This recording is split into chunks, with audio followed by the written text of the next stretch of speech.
What's good, y'all? It's Noble. Today I'm gonna be showing you how to make emotional samples for artists such as Toosi and Rod Wave. And since this is a lab sample with my boy Gavin Hadley, I'm bringing him on the channel to deconstruct his part. But yeah, without further ado, I'm gonna pass it over to Gavin to show how I made the starter, and we'll go from there. Let's go, Noble. What's up, guys? My name's Gavin.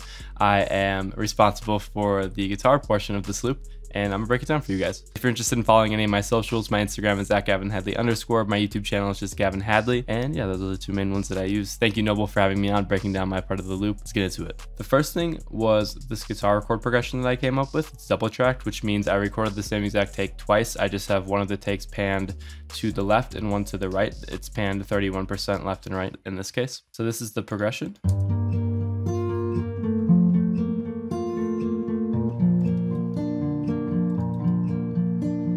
This first chord is the 9th chord, which I think sounds super cool.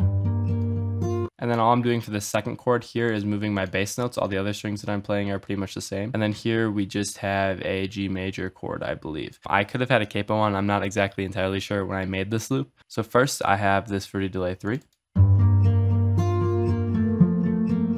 Just giving the sound a lot more energy, widening it up a little bit even more. Then we have an RC20 retro color. And then lastly, we have an EQ to take out some harsh frequencies and boost the high end a little bit more, make it a little bit more sharp sounding. I've really been trying to focus more on the chords and less on top melodies and stuff on my bass lines, making sure that they're all right.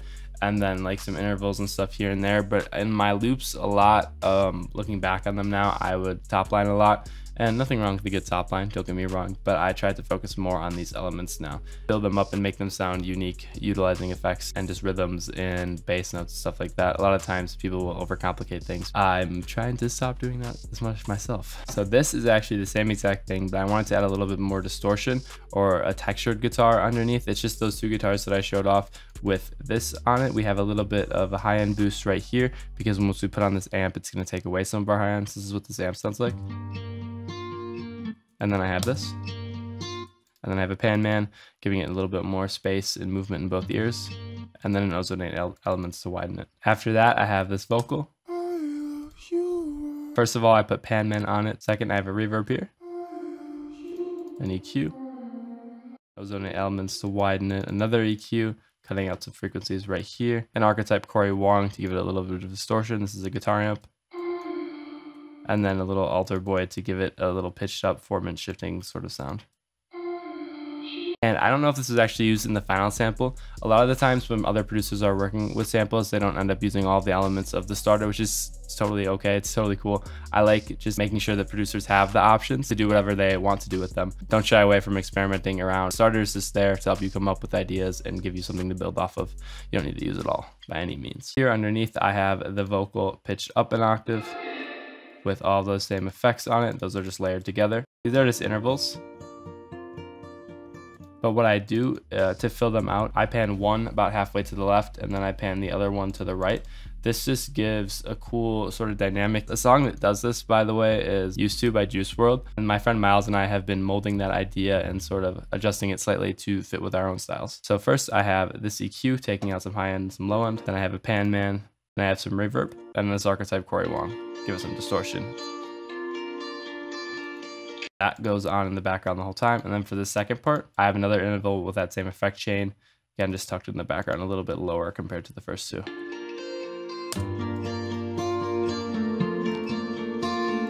I rendered all of these out, aside from the vocal. Pitch it up an octave, put halftime on it on the 1/2, and then I have an EQ here, cutting a little bit of high end and some low end as well. So this is another technique that was picked up from Used To. That loop is just super, super cool. Basically, I just tuck this in the background of whatever sort of melody I came up with. It's a good way to fill up low end and give a different sort of bounce while actually not having to add any other melodies. I've been using techniques like this a lot more, just sort of working with what I already have and manipulating it, as opposed to adding a bunch more layers like top lines and stuff. Those are all the guitar pieces that I did for this starter. Appreciate you again, Noble, for having me on the channel. Back to you. Alright, so like Gavin explained, when other producers use your starters, they're not necessarily going to use every part of it. And that's completely okay because everybody perceives ideas in a different way and wants to take things in different directions. So that's why when you're sending starters to other producers, make sure you always include stems. Make sure you do what Gavin did as well, which is to have 4-bar spaces in between each stem to prevent bleeding. So with everything that he added and no effects, we had this. As for effects, I just use my guitar run preset, but I make sure to turn the mixes down on everything. I wanted to have a little bit of reverb and delay, but not too much, because the effects that Gavin put on there were already pretty good. And a lot of times where you're making samples like this where you want it to sound real and authentic, you don't want to have too much reverb and delay going on. Plugin that's doing the most work here though is Sketch Cassette 2 with the default preset. So after picking the stems that I like most and putting the effects on, we had this. Next thing I did was decide to add my own vocals. I loaded up this preset that my boy River sent me. Now I'm not gonna hold you, we had to add a lot of effects to make them work because this is what they sounded like with nothing. Okay. But with effects we got this.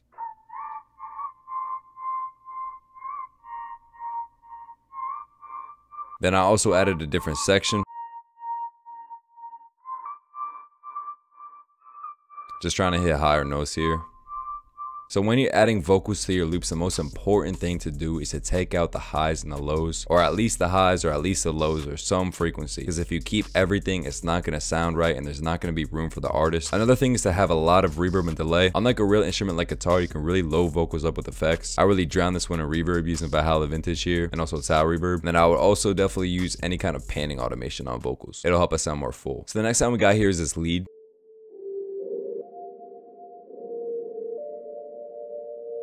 So to make this lead, I started with the soft piano preset in Labs, and I played this pattern.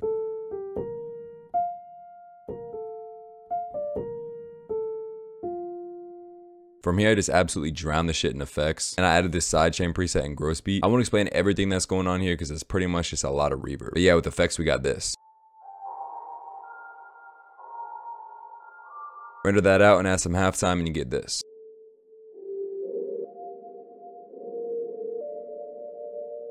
From here I knew I wanted some kind of guitar run, so I brought one in from my Cadence Complete collection. It's called Echo Voices, and I basically just time stretched it and made it fit with the pitch. But if you listen to a lot of Rod Wave songs, you'll notice that something he uses a lot is guitar bends. And since this one was just a run that stayed at a constant pitch, I created a pitch automation. With pitch automations, make sure that you have 2 points, and the line in between them is going to affect the intensity. From there, I just added my standard guitar run preset, the most important of which being the Creamy Snowflakes on Guitar Rig 6, and then a couple volume automations because there was some clipping going on.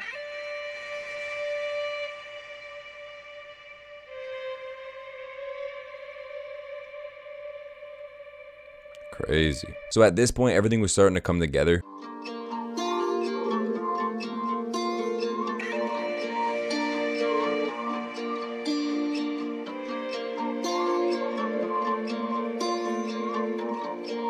So I knew we were getting closer to done, and what I usually do at this point is add a texture. It's very subtle, but it sounds like turning pages. So from here, I was missing some bass frequencies. I loaded up the Scarby Rickenbacker bank in Contact. I used the palm meter preset like usual. You'll notice that I use slide and stutter notes, but I use them sparingly and in places that make sense.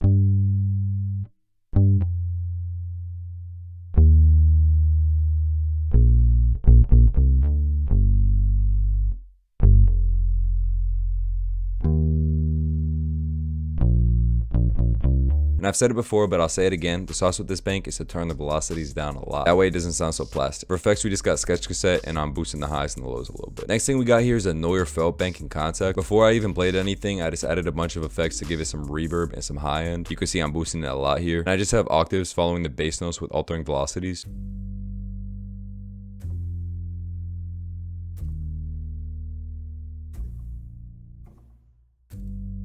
All this is really doing is giving the bass some high end.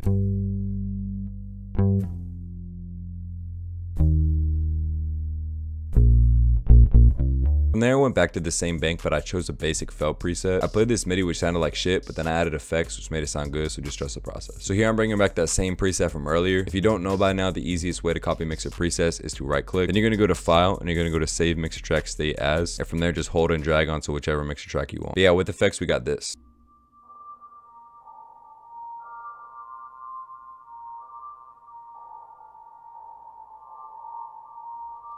For master effects on a sample, all I'm usually doing is just trying to give it as much body as possible. So for everyone who asks how I get my samples sounding so full, this is some sauce right here. I use the BK Master Decks Classic with the A preset, Sketch Cassette with the gentle modulation preset with 0 flutter helps out a lot. And lately I've been using this Wave Stereo plugin to pitch the sample up or down when you're done. It's called Sound Shifter Pitch Stereo, and for this sample I just went down 4. For arrangement I kept it simple. All I usually do is just an A, B, C, and D section. From there I repeat those 4 sections, but I take the bass out so producers using it don't have to have the bass clash with the 808. But yeah, when when it comes to sample arrangement, it's really all about using your ear and just seeing what sounds work well with each other. But yeah, with everything all together, all the master effects and the new pitch, this is the final sample.